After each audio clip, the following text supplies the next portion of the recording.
let me share my screen. All right. Can you see my screen? Let me open the chat.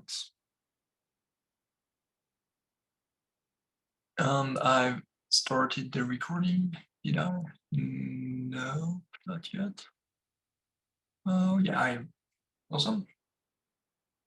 All right, so welcome to today's code walkthrough about the cryptography behind drand. So we'll start with a few slides explaining the high-level ideas behind each components we're using, which building blocks were based on, and such things. And then we'll move on to seeing the actual code, like what is happening where in the code base. I won't go into too many details because, as you'll see, a lot of it is delegated to third-party dependencies that are implementing the core cryptography primitives we're using. But yeah, anyway, so let's start with drand properties. We've seen them last time, right? So drand is an open source software in Go. It's meant to run at a given frequency and produce random beacons, for example, every 30 seconds. So to do so, we're based on the Pedersen DKG that is using verifiable secret sharing. It's using also threshold signatures to produce group signatures.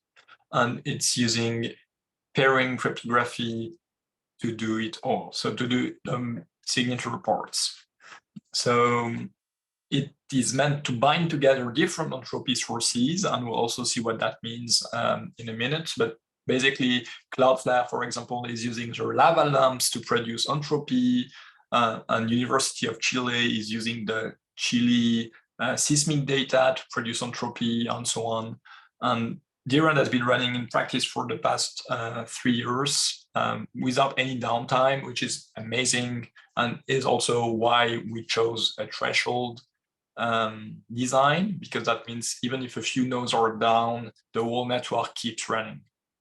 So drand is decentralized, it's meant to be unpredictable, bias resistant, unverifiable, and all of it is thanks to the cryptography we're using.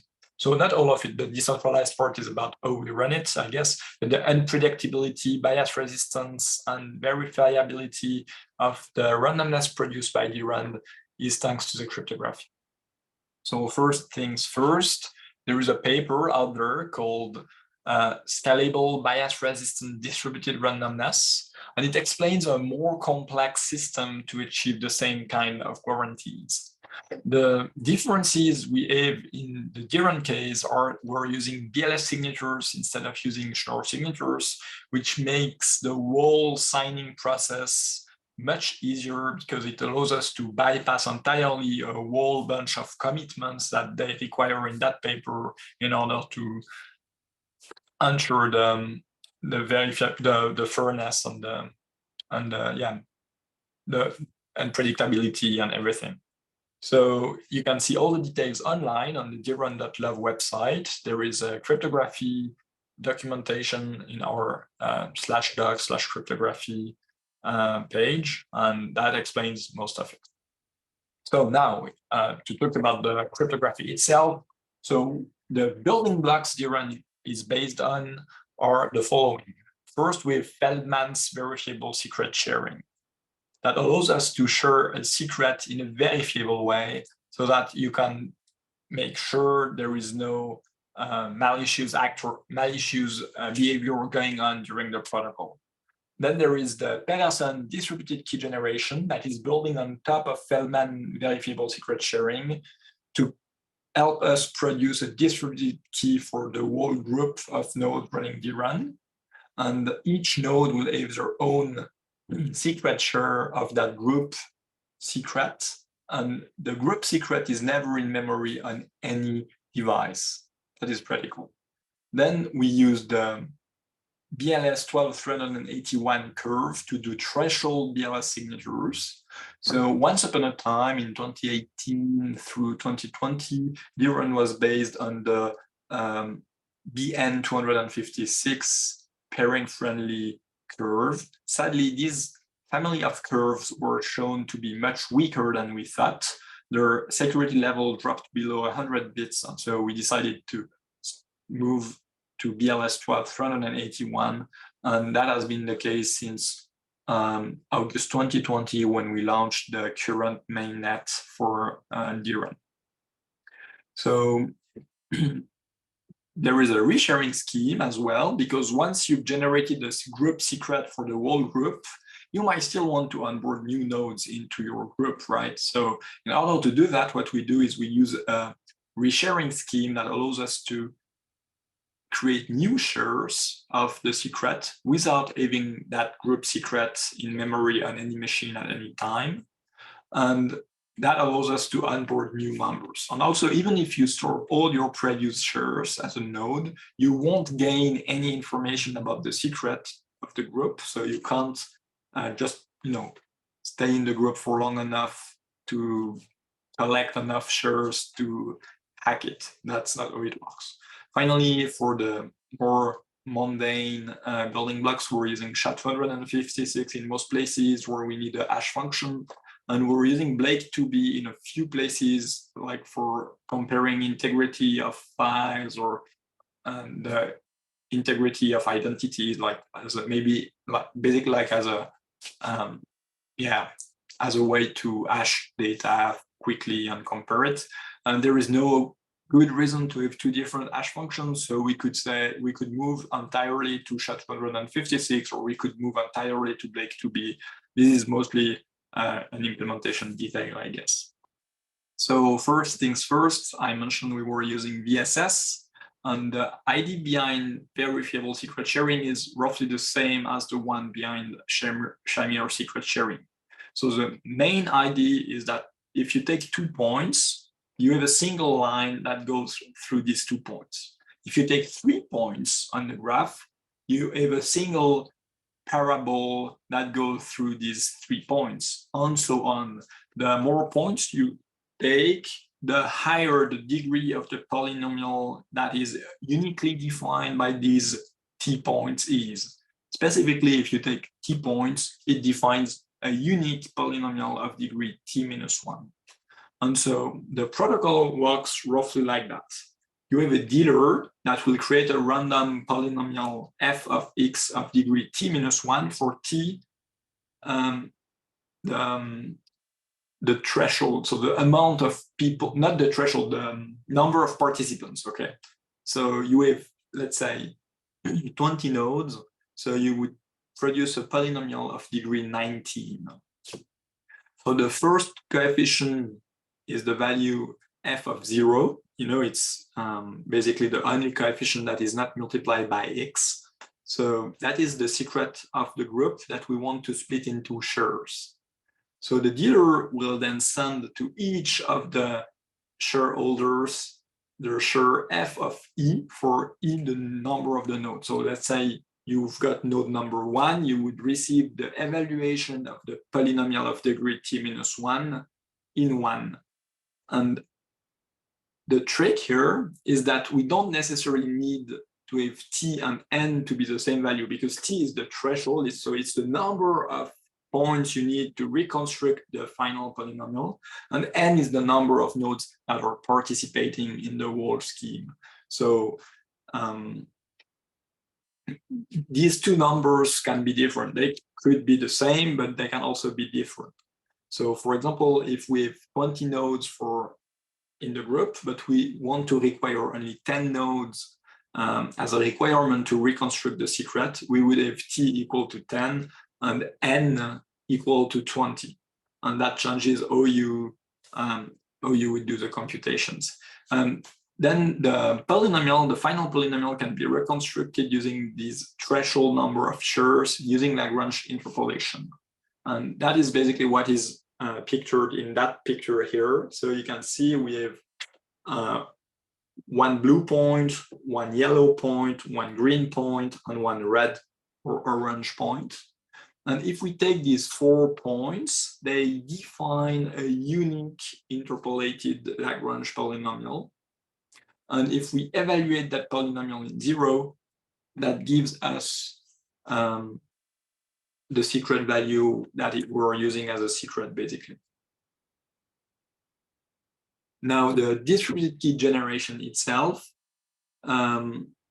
is just basically a way of generating a secret without that secret being in memory on any device at any time. So in the previous example with secret sharing, we have a trusted dealer or untrusted dealer, but that dealer is generating the secret locally and can know the value that is being generated, you know, and so is going to split it and give it to every parties. That is not something we want when we're talking about cryptographic schemes, right? Because we don't want the secret to be in memory at any point. So what happens here is that we are using the Pedersen distributed key generation, which will run in parallel multiple instances of the Feldman verifiable secret sharing, and that will allow each node to interpolate its own share. So that means each node will have their own share that the other nodes don't know. And all nodes participating in the scheme are actually contributing to every other node's shares in a way that prevents them from biasing the end result. Because if a node decides to send the value 0, as long as another node sends a properly random values, it will still be random at the end. So that's also, there is a few issues with the Pedersen DKG. So Pedersen DKG, as it's defined by Pedersen in the initial paper, is not necessarily safe. It can be biased. That was shown in the Gennaro paper in 2009, I think. But then Rabin et al. Showed that actually for threshold signing using BLS, Pedersen DKG is safe. So we're good on that front from the theory. So the distributed key generation works like that. Basically, you would create a share of so the end goal is for each party to have their own share that nobody else knows. And that together, these shares can be used to reconstruct a group secret key that maps to a given secret, a given public key. So here, I'm basically going quickly through it. There is a really good video by Nicola Gai explaining it in more details if you want to look it up. I think it's linked on the drand.love website as well. But basically the idea is that each node, node 1, node 2, node 3, and so on, is going to generate their own polynomial using verifiable secret sharing. Each node is doing that. So each node is producing a share that they can send to each other's. So they need to have a public key for and a secret key for encryption. So you would, for example, if you're node 1, you generate your polynomial f1 of x here, so that the secret of the node 1 is s1, and then it has multiple coefficient a1 through a1 t minus 1 here, we can see on the left. And so for each of these values, for each other nodes, what the node 1 will do is it will evaluate that polynomial f1, and it will produce secret shares s1.1 through s1.n.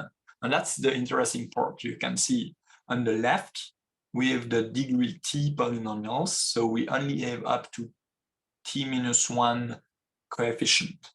On the right, we evaluate it for n nodes. So we are producing n shares, okay? Each node is going to do that, and then each node is going to send to the other nodes their share. So if I'm node 1, I will keep f1 of 1 for myself. Node 2 in blue here will send me the encryption of f2 of 1, and node 1 will decrypt it and know the value s2 of 1, and so on for all nodes through n, you know, through n. And then each node will have received n shares, and they can compute, they can sum it basically, and that gives them their secreture S1. So here, the first column is basically all the secretures that were meant for the node number 1. The second column are all the secretures that are meant for the node 2, and so on through n. And this is done in parallel, and every node is sending it to everybody. But that is a very costly operation because it's a O of n square operation, and it's also O of n square communication. So it's pretty slow, but it's okay. And then the nice thing about these shares is that we can use them to do threshold signatures using BLS. So I've mentioned last time in the previous code walkthrough how we do BLS signatures, and I will repeat here quickly what we use. So what we use is pairing-based cryptography. Pairing-based cryptography basically is a way of exploiting pairings that are bilinear operations between two groups, G1 and G2, onto a target group GT to perform cryptographic operations. And the interesting thing here is that pairings are bilinear. So it means that if you compute the pairing of AP and BQ, that is equal to AB times the pairing of PQ. And that is basically the main idea behind all the pairing cryptography. And in our case, we specifically use the optimal 8 pairing, which is an optimized version of the page pairing. So initially, BLS was described in the whale pairing setting, but these are all details that we don't really need to care too much about. So I've mentioned multiple times digital signatures. So maybe a quick recap here. A digital signature is a public key scheme where you have a public key P maybe and a private key PQ. I'm sorry to be using P and PQ, but I'm using a picture where that is what we use, and I didn't have time to change the picture, so you'll see in a minute. So the message that are signed with the private key can then be verified with the public key P. And for a given message and a given signature for that message, it's impossible to recover the secret key if you only know the public key and the message. That is the main idea behind digital signatures. So you have an asymmetry where if you know the secret key, you can sign messages. If you know the public key, you can verify signatures. But knowing just the public key and the signatures, you can't recover the private key.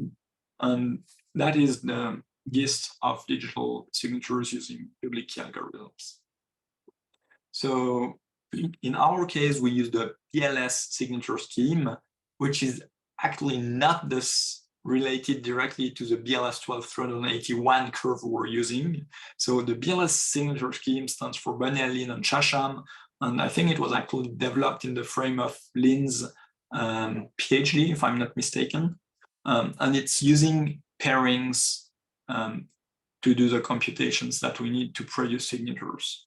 So the nice thing about BLS is that contrarily to other signature schemes, it's very easy to do signature aggregations. So if you take 2 signatures by 2 public keys, you can aggregate the 2 signatures into a single signature. And if you get that single signature and the 2 public keys, you can still verify that it checks out. And it also enables threshold signing very easily because you can have multiple shares of a secret. If each share is used to produce a partial signature, then you can aggregate all the partial signature in a valid group signature for the aggregation of the secrets, which is the group secret key, which is exactly the setting we have with drand. So let's look at how it works roughly, the idea behind BLS signing. So the idea is that we have an elliptic curve, okay? That is the picture here. So you have a public key P, which is a secret times a generator. So G here is the generator of the curve. And if you do G plus G, you have 2G, that gives you a point on the curve. If you do G plus G plus G, that's 3 times G, it gives you another point. And so here what we do is we take a secret value PK, private key, And we compute the public key by doing pk times the generator. That gives us a point on the curve that is easy to compute. And if we give somebody that public key on the generator, it's very difficult to compute the value the pk out of it. So that is the idea behind the public key and the secret key here. And when we want to compute a signature, what we'll do is we take the hash of the message, where we map the message to the curves that give us the blue point here, and we will be computing the private key times that point h of m, and that will give us a value s also on the curve. That is roughly the idea. Now, where do pairings happen here? You might be asking. Well, they don't happen yet here. So signing only uses elliptic curve operations like that. Pairings actually happen when you need to verify that the signature is actually valid given the public key. So here we would compute the pairing of the private key and the hash of the message, and we will check if it's the same as the pairing of the signature with the generator. And by bilinearity, if both are equal, if these two pairing operations are equal, then we know for sure that this signature was generated by somebody who knew that private key value pk. And that's the idea behind BLS signatures.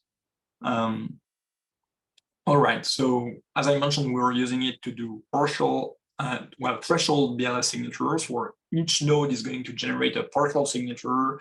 We're going to aggregate all the partial signatures, and that gives us a final group signature that we can validate using the group public key. And so once we've generated our drand secret key, every node in the group has its own signature SE of the group secret S that nobody knows. And everybody knows the public group secret, the public key of the group secret, which is P. That's a point on the curve, right? And so then what we do is basically we will hash the group BLS signature, because BLS signatures are randomly distributed over the signature space of all possible signatures by definition of a secure signature scheme. So we will hash that signature and it maps to random bytes. And that's really the gist of the idea of, oh, we can achieve verifiable random beacons out of BLS signatures. A given signature is random in the space of all possible signatures. Nobody can predict a signature without owning a threshold amount of signatures. And so you need a threshold amount of nodes to collaborate, to produce together a group signature for a given beacon. And that group signature, once hashed, is random in the space of all possible bit strings. And so that's it for the slides, okay? And so let's look maybe quickly at the code, since this is a code walkthrough, right? So if you go to the drand GitHub page, you can see the develop. I'm on the develop branch because that's the new branch we'll be merging on master soonish, and it has a lot of things that moved around, so it's probably best for me to use that one. So I showed you last time in the crypto package with the things called a scheme, and the scheme is going to define a few things, including the group used for signatures, the group used for keys, and the threshold scheme, the authentication scheme, and the DKG authentication scheme. And these are defined actually here for all of these. And in each case, what we do is we actually call a scheme or a thing from another repo. So it's not implemented directly inside of the drand code base. So here, for example, TBLS is actually implemented in the GitHub drand Kyber sign TBLS package, which is part of the Kyber library. And TBLS stands for threshold BLS. So the threshold scheme is what we use to aggregate partial beacons. The authentication here is just a way of verifying the node's identity when it's sending messages. We can do authentication using that scheme. Here it's just a plain signed BLS, which is just a plain BLS implementation in Kyber 2.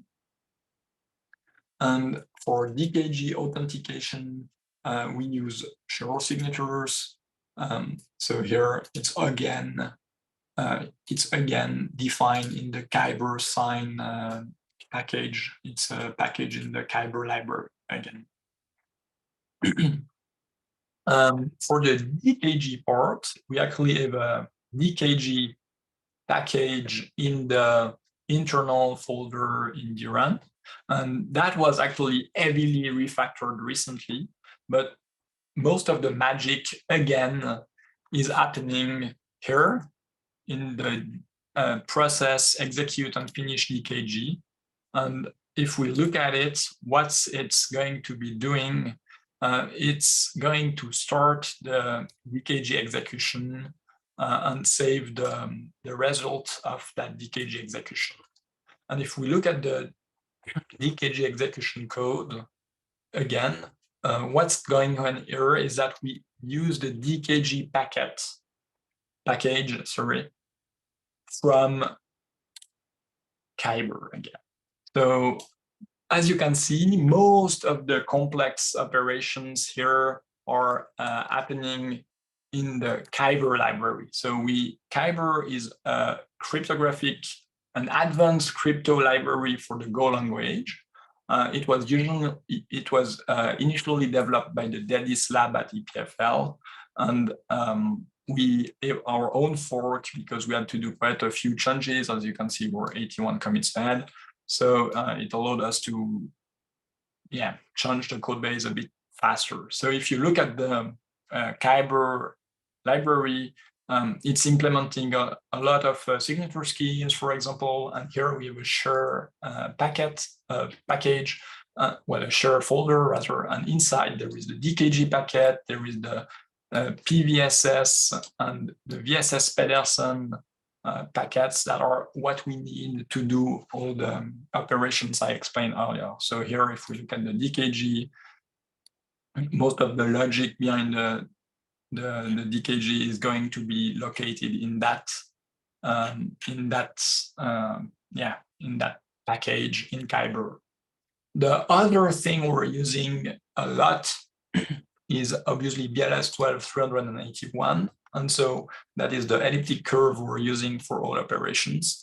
And so what we do is actually we use the Kilik BLS 12.381 library, and we've written a wrapper around it that allows us to use it with the Kyber types. So for example, the group G1 is going to be represented here with the Kyber G1 struct, which is actually wrapping the BLS 12.381.G1 struct from the Kilik library into our own library that allows us to use it. So most of the operations at the low level, so the elliptical operations are actually happening in the Kilik BLS 12.381 library. And that one is actually a high-speed BLS 12.381 implementation in Go. It's using some assembly, and it's based on generated code for native Go, and it's using optimized base field assembly code that is based on the FP packet here. So it's a fairly well-known, fairly used BLS 12.381 implementation. It has been audited multiple times, so there is, it's pretty, safe. And at the end of the day, what we do is that each node has their own BLS key. Here you can see it. It's self-signed. And when you run the DKG, you will end up with a public key that takes the form of few coefficients, where the first one is actually the public key on the BLS 12.381 curve, and the rest of the coefficients are used for Lagrange interpolation. And I'm sorry, but I'm losing my voice. Let me drink. And yeah, so that's the main idea behind the code in drand. So if we look at the PVSS package, that's where the publicly verifiable secret sharing is implemented. And if we look at the VSS Pedersen packet, that's where the Pedersen one is implemented.